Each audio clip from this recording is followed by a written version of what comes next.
The stars twinkled in the vast darkness of space as the scout ship Luminous Whisper entered the Sol system. Commander Zack Star stood on the bridge, his 4 eyes fixed on the blue planet that appeared on the main screen.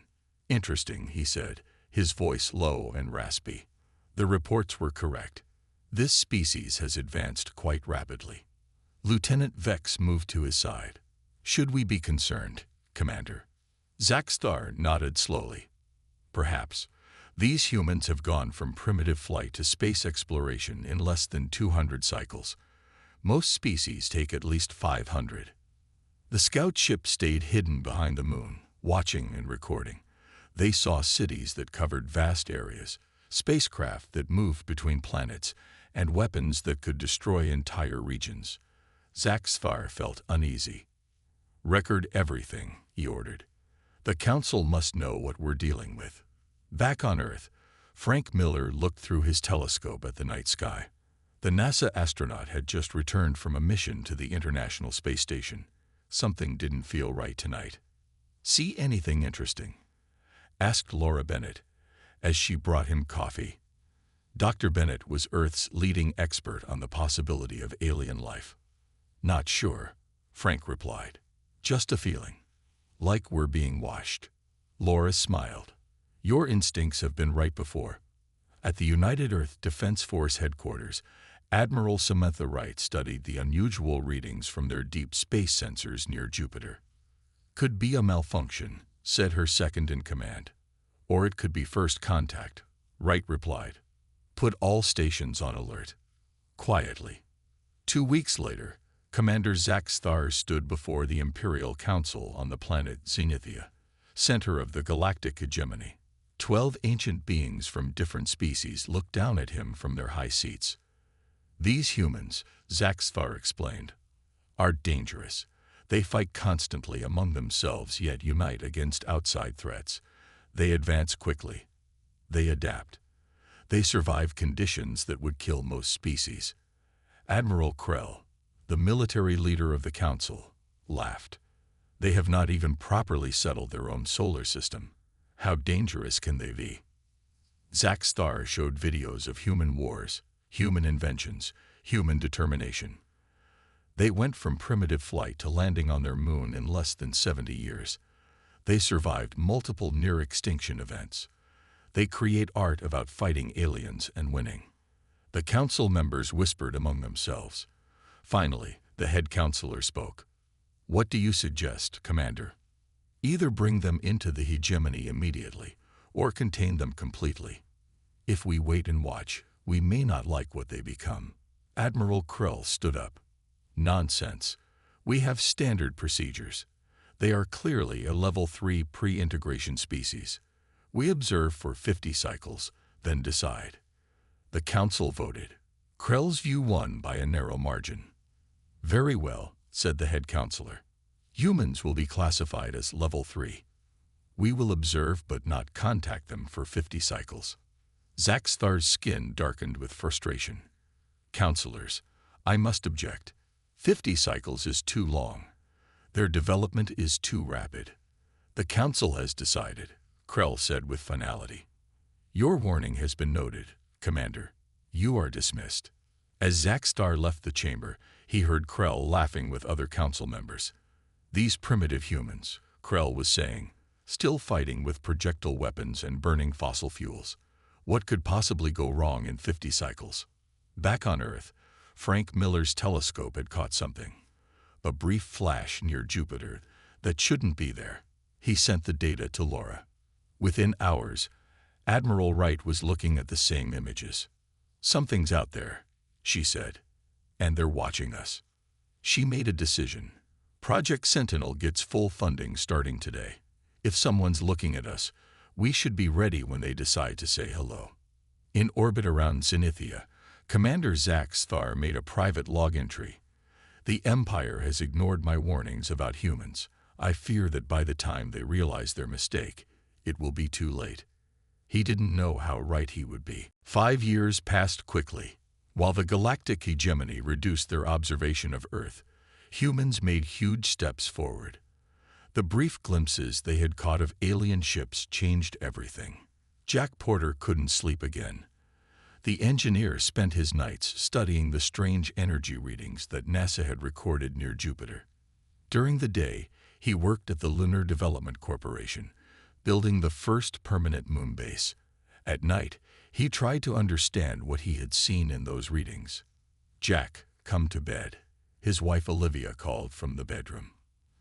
Dr. Olivia Porter was one of Earth's top physicists. "Just a few more minutes," he answered, his eyes never leaving his computer screen. "I think I've figured something out about their engines." Olivia sighed and joined him at his desk. She looked at his calculations and her eyes widened. "If you're right, this changes everything we know about propulsion," she whispered. Jack nodded. "Exactly. And if we can build it." Meanwhile, on the imperial capital world of Zenithia, Commander Zaxthar stood before the council again. 5 years had earned him a promotion to admiral, but his warnings remained the same. "The humans have built 3 permanent bases on their moon," he reported.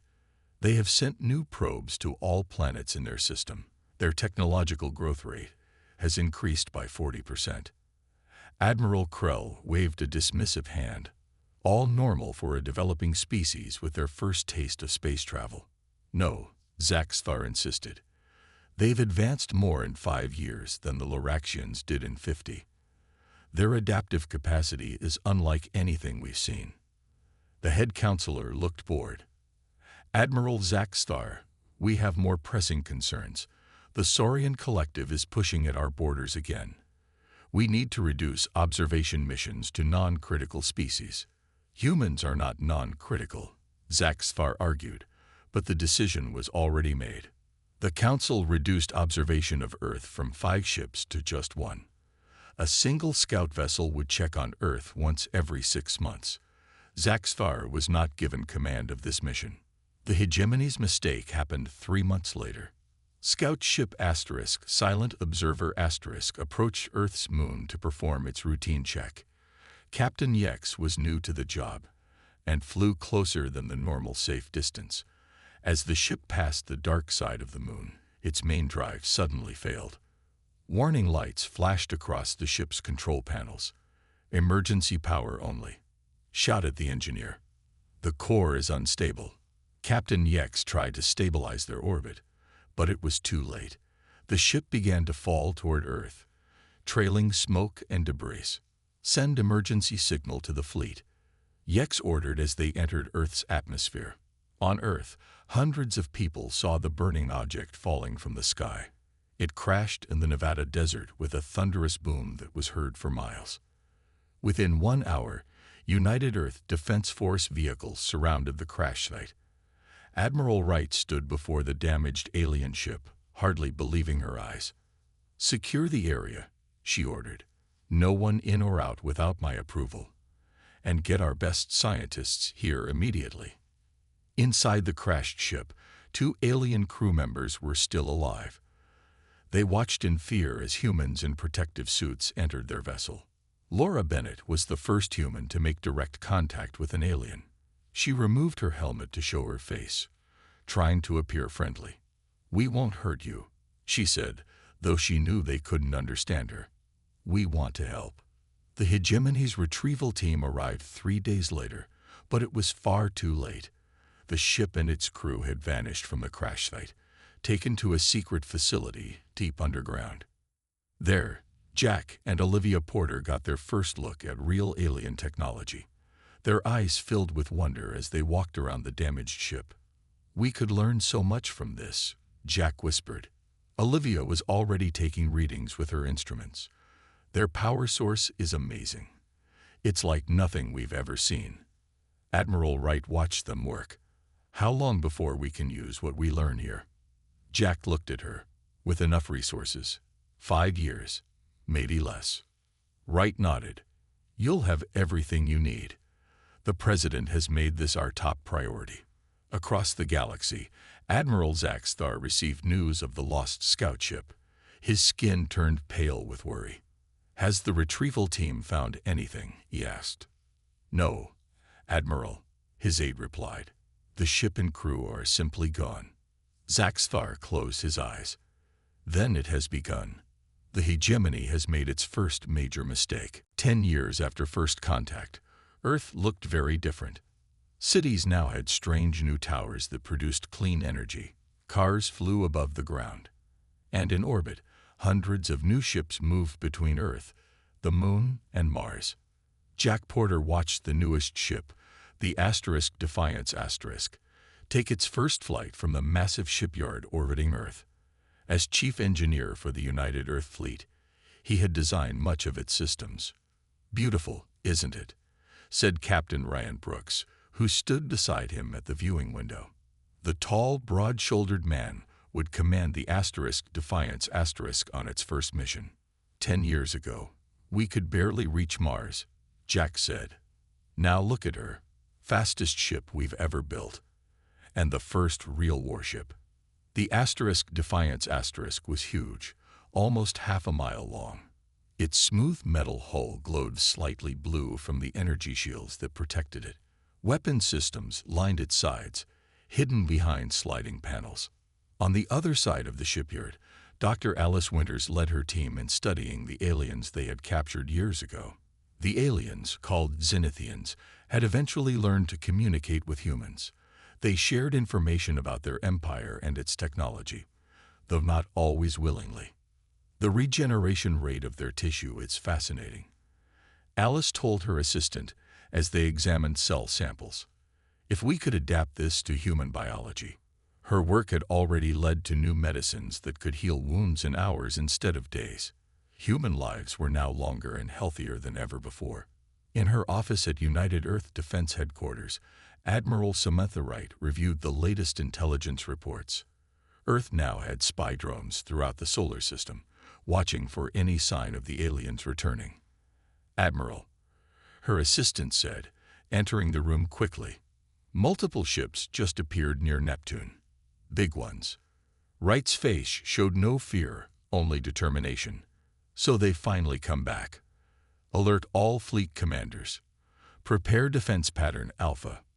Near Neptune, Admiral Krell stood on the bridge of the Imperial command ship Eternal Glory *. Around him, 30 massive warships moved into formation. "Status report," he demanded. "My lord," a junior officer replied. "Our scans show unusual activity throughout this system. There are structures on most planets and moons, and many ships." Krell frowned. This was not what he expected. The last observation mission, 5 years ago, had reported only basic space stations and a few small ships.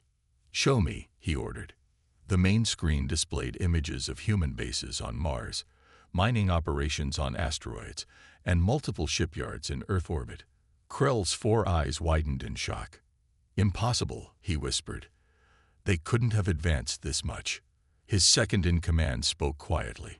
Admiral Zaxthar warned the Council about the humans' ray of progress. Krell shot him an angry look. "The scout ship that was lost.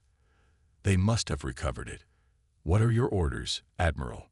Krell straightened his uniform. "We proceed as planned. These humans may have copied some of our technology, but they are still primitives. They must be taught their place in the galaxy." He turned to his communications officer.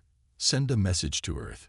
Tell them that the galactic hegemony claims this system as imperial territory. All humans must submit to immediate integration as a subject species." Back on Earth, Admiral Wright received the message. She smiled grimly as she read it. "They still think we're primitives," she said to her staff, "even after seeing what we've built." She pressed a button, opening a channel to all Earth ships. "All vessels, this is Admiral Wright. The visitors we've been expecting have finally arrived. They're demanding our surrender." Captain Brooks on the Defiance received the message. "Orders, Admiral." Wright's voice was calm and clear. "Move to defensive positions. Do not fire unless fired upon. But make no mistake, we will not surrender our home." As Earth's 200 ships moved into formation, Admiral Krell watched in growing concern. "They have more ships than our scans indicated," he told his officers. and their design is unusual. Krell made his decision. Move the battle group to Mars orbit. Show them our full strength. They must understand resistance is futile. As the Imperial ships approached Mars, Admiral Wright sent one final message. To the incoming fleet, this is Admiral Samantha Wright of Earth. We would have welcomed peaceful contact, but we will not be subjugated. This system is our home, and we will defend it. The stage was set for humanity's first true test against the stars. The space around Mars grew tense as Admiral Krell's Imperial ships faced off against Earth's defense fleet. Stars twinkled silently against the blackness, watching the two sides prepare for battle. Captain Ryan Brooks stood on the bridge of the Defiance *, his face calm despite the danger. All weapons ready. Shields at maximum power, reported his weapons officer. Hold position, Brooks ordered. Let them make the first move. On the Imperial flagship Eternal Glory *, Admiral Krell studied the human ships with growing concern. They looked different from standard Imperial designs. More aggressive, more unpredictable. Their technology shouldn't be this advanced, Krell muttered. He turned to his second-in-command. Scan their flagship. After a moment, the officer looked up in surprise. Sir, it appears they've modified our shield technology. And their weapons. He paused. They're unlike anything in our database. Krell's face darkened. Open a channel to their commander. Admiral Wright's face appeared on the main screen. She showed no fear as she stared at the alien commander. This is your final warning, Krell announced. Surrender your planets and submit to Imperial rule, or face destruction. Wright smiled slightly. We don't respond well to threats, Admiral. We prefer conversation between equals. Equals? Krell laughed. Your species is barely out of its cradle. Know your place in the galaxy, human. Perhaps you should know yours, Wright replied calmly. Our scans show your ships have significant blind spots in their defensive systems. Would you like me to demonstrate? Before Krell could respond, 3 smaller Earth ships darted forward, moving in a pattern that Imperial tracking systems couldn't follow. Fire warning shots, Krell ordered. Show them our power. Imperial energy weapons lashed out, but the Earth ships moved with impossible speed, dodging every blast. Then they fired their own weapons. The shots weren't aimed to destroy, just to prove a point. They hit precisely the weak points in the shields of 3 Imperial ships. Warning alarms blared across the Imperial fleet as shield systems flickered. Impossible, Krell shouted. All ships, open fire. The battle erupted in earnest. Imperial ships fired their powerful weapons, designed to overwhelm any defense. But the Earth fleet, directed by Strategic Commander Daniel Green from his command center on Mars, moved like dancers following a complex pattern. Pattern Theta, Green ordered calmly. Focus fire on targets Alpha through Delta. Earth ships suddenly converged on 4 Imperial vessels, hitting them from multiple angles. Imperial shields, designed to block attacks from the front, couldn't handle fire from all directions at once. One Imperial ship exploded in a bright flash, then another, and another. Pull back, Krell ordered, panic in his voice for the first time. Regroup at Neptune's orbit. As the Imperial fleet retreated, cheers erupted across the Earth fleet.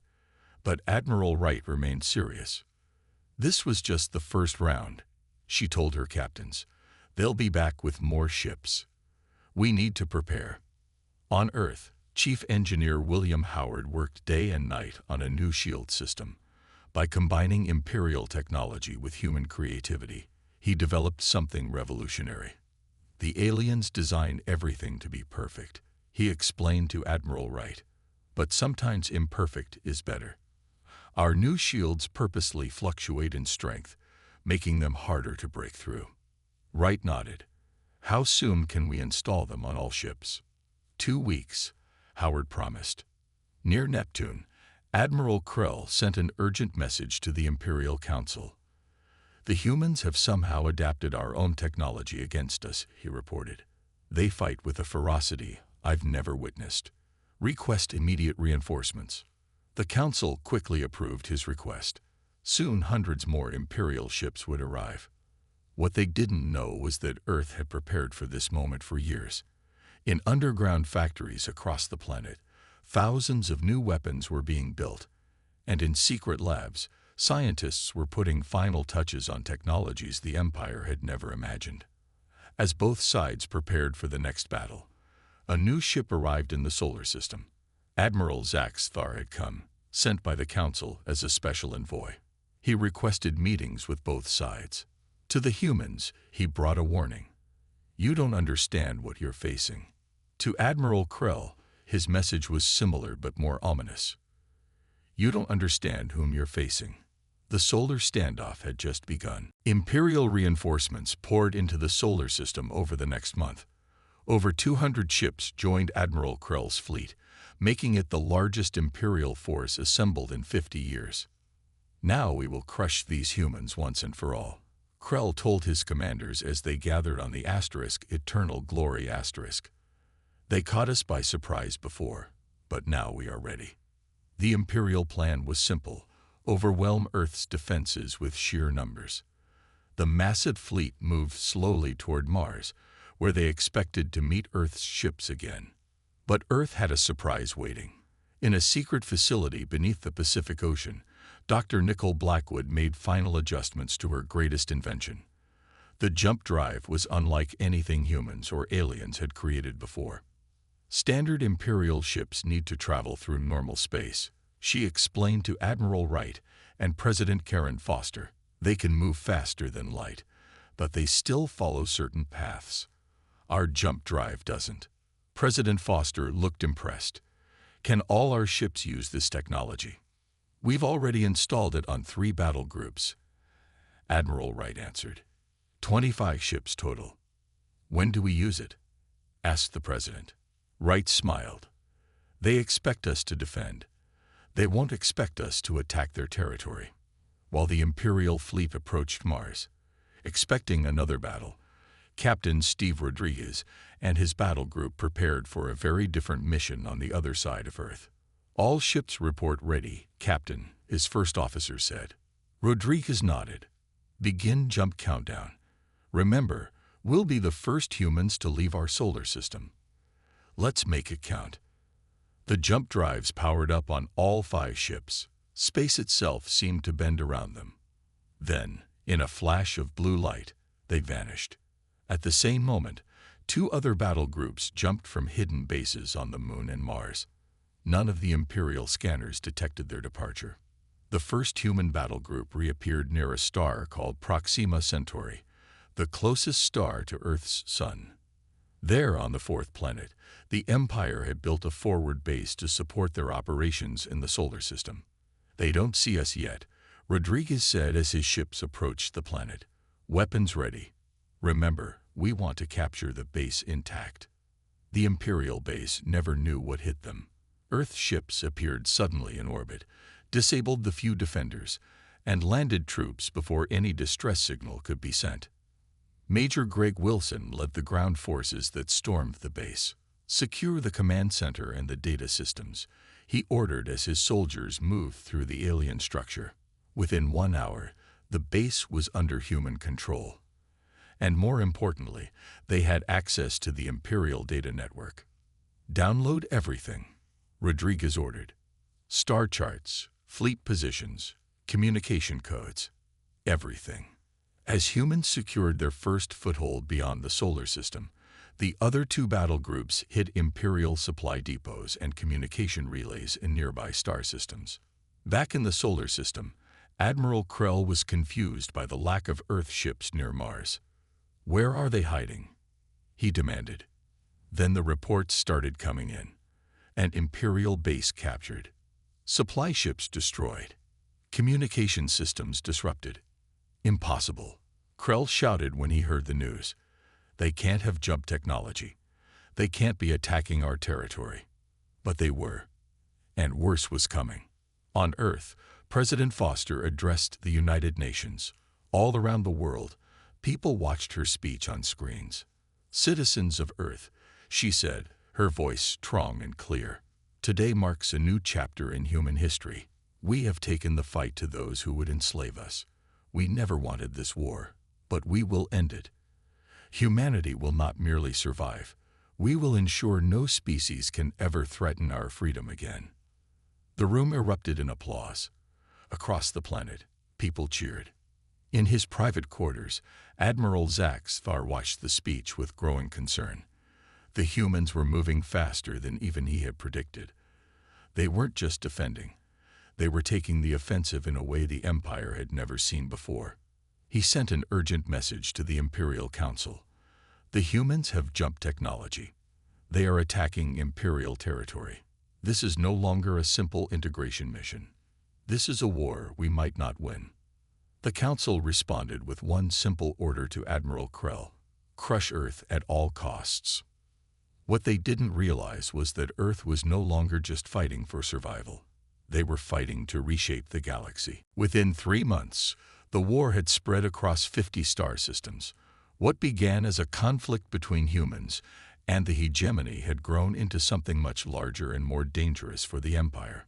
Lieutenant Paul Crawford led his Special Forces team through the dark corridors of an Imperial facility on the planet Nevoria. The tall, muscular man moved silently despite his heavy armor. His team followed close behind. "Life signs ahead," whispered his tech specialist. "Looks like the slave quarters." Nevoria was a mining world where the Empire forced the native Nevorians to dig precious metals from deep underground. The blue-skinned aliens had been under Imperial control for 2 centuries.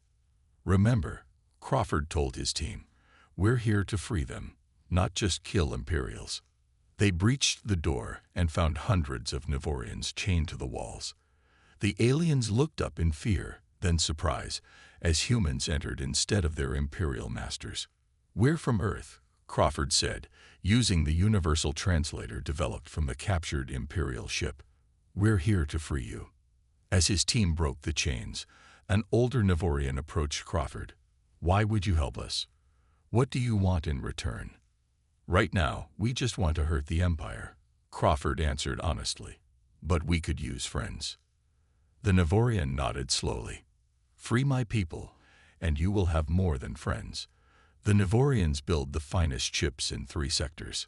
Back on Earth, Dr. Michelle Parker made an important discovery while studying Imperial communication records.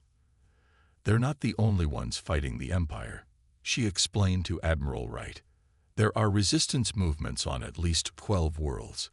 They just don't know about each other." Wright saw the opportunity immediately. "Can we contact them?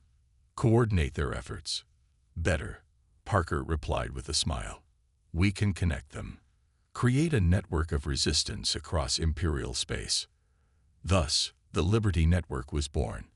Using Earth's new jump technology, humans could move between resistance groups, providing weapons, information, and most importantly, hope. Meanwhile, Imperial propaganda portrayed humans as savage monsters, showing fake videos of humans eating alien children and destroying peaceful worlds. Captain Lisa Garrett proved these lies wrong when her ship, the Defender *, captured an Imperial hospital ship during a battle near the Orion Nebula. "What are you going to do with us?" asked the frightened Imperial doctor when Garrett boarded the vessel. Garrett looked around at the injured alien soldiers and civilians. "Treat your patients. We'll provide additional medical supplies and escort you to the nearest Imperial world." The doctor stared in shock. "You're letting us go?" "We're not monsters," Garrett replied, "despite what your leaders say." When the hospital ship arrived at an Imperial world with stories of human mercy, many citizens began to question what they had been told about these savages. Several Imperial worlds declared neutrality in the conflict. A few even openly supported Earth. On the Imperial capital world of Zenithia, the Council was in crisis. Reports of defeats came from across the galaxy. Territories that had been under Imperial control for centuries were declaring independence. "This cannot continue," shouted the head counselor. "Where is Admiral Krell? Why hasn't he destroyed these humans yet?" Admiral Krell had no good answers. His massive fleet had been outmaneuvered repeatedly by smaller, faster human ships. His supply lines were disrupted. His best commanders were defecting. Admiral Zach Thar was right about them. One council member said quietly, "We should have listened." The mention of Zach Thar caused an uproar. The admiral who had first warned about humans was now considered a traitor. He had continued to argue for peace talks even as the war expanded. "Arrest Zach Thar," ordered the head counselor. "He may be collaborating with the humans." But it was too late. Admiral Zach Thar had already left Zenithia with a third of the home fleet, ships loyal to him personally. He sent one final message to the council before jumping to unknown coordinates. "I tried to warn you about humanity. You ignored me. Now I go to see what future they will build from the ashes of our empire." 3 days later, his fleet appeared in Earth orbit, not to attack, but to surrender. As Zach Thar stood before Admiral Wright, he bowed deeply in the human manner he had studied. "I tried to tell them what humanity would become," he said simply. "Now I wish to be on the winning side." 3 years after first contact, the galaxy looked very different. The once mighty galactic hegemony was falling apart. Dozens of worlds had declared independence. The Imperial fleet was scattered and broken. Admiral Samantha Wright stood on the bridge of the Defiance *, looking at the view screen that showed the Imperial capital planet Zenithia. The beautiful blue-green world was surrounded by Earth ships and vessels from 20 other species that had joined the fight against the Empire. "It's time," she said to Captain Ryan Brooks, who stood beside her. "Send the message." Across the galaxy, billions of beings watched their screens as Admiral Wright's face appeared. "To the Imperial Council," she said, her voice firm, but not angry. "Your fleet is destroyed. Your worlds have abandoned you. Surrender now, and no more lives need to be lost." In the Grand Council chamber on Zenithia, the remaining council members argued bitterly. "We cannot surrender to primitives," shouted one. "Look outside," replied another. "They have thousands of ships in orbit. We have nothing left." The head counselor finally stood. "Send the message. We surrender." The final battle for the galaxy had ended without a single shot fired. 2 days later, representatives from Earth and the former Imperial worlds gathered in the council chamber. President Karen Foster led the Earth delegation. Admiral Wright and Admiral Zach Thar stood behind her. "What now?" asked the former head counselor. "Will you destroy our cities, take our resources, enslave our people as we once did to others?" President Foster smiled. "No, that's not the human way." She unrolled a document on the large table. "This is our proposal, a galactic confederation. Not an empire ruled by one species, but a union of equals. Each world will govern itself but work together for the good of all." The room was silent as the aliens read the document. Then one former council member looked up in confusion. "You conquered us. You could take everything. Why offer us equality?" "Because domination leads to rebellion," Foster replied. "We've studied your history. Every empire falls eventually. We want to build something that will last." Over the next week, representatives from 200 worlds discussed the proposal. Many were suspicious at first, but as they realized that Earth truly wanted peace, not conquest, most agreed to join the new confederation. At the signing ceremony, President Foster and Admiral Wright watched as alien representatives signed the Confederation Charter one by one. "Did you ever imagine this when you first saw their ship 10 years ago?" Wright asked. Foster shook her head. "Never. I just wanted to protect Earth. Now we're helping to rebuild the galaxy." Admiral Zach Thar, now wearing the uniform of an Earth fleet officer, approached them. "The Council feared humans would destroy them," he said. "They never considered that humans would replace an empire with something better." He looked out at the hundreds of different species mingling peacefully in the Grand Hall. "We ignored your capacity for creation, focusing only on your talent for destruction. That was our final and greatest mistake." 1 month later, a new ship prepared to leave Earth orbit. The Horizon was the largest vessel ever built, designed not for war, but for exploration. Its mission: to travel beyond known space, seeking new worlds and new civilizations. Captain Ryan Brooks walked through the ship's corridors, greeting crew members from 12 different species.